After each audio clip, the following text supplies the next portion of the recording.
The seed of the gospel is summed up in a verse, and it's found in Romans 5:8. It says that while we were still sinners, Christ died for us. I heard a pastor tell a story once about a mother and daughter, Maria and Christina. They lived in a small town in Bolivia, and the daughter, Christina, longed to get out of their small town and experience life in the big city. She couldn't wait to get away, but they were too poor to afford it.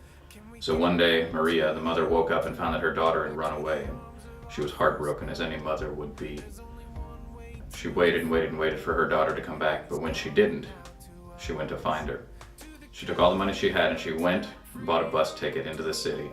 But before she left, she went to a drugstore that had a photo booth, and she spent all the money she could on photos of herself.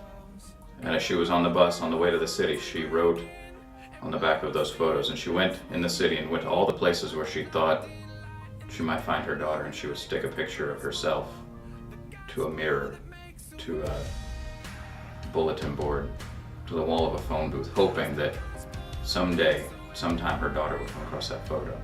It was several weeks later when the daughter, Christina, heartbroken and tired from the life that she was living, a life that ended up not being what she thought it would be when she experienced it. She came down the stairs of a seedy hotel. She saw something familiar. She saw a face. She looked up, and on the bulletin board in the hotel, she saw a picture of her mother.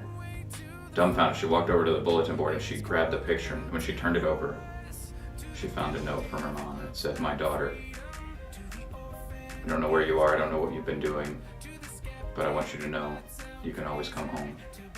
No matter what you've done, no matter what turns and twists your life has taken, come home. I still love you." It was everything the daughter could do to get out of that hotel quick enough and get on a bus and go home to her mom.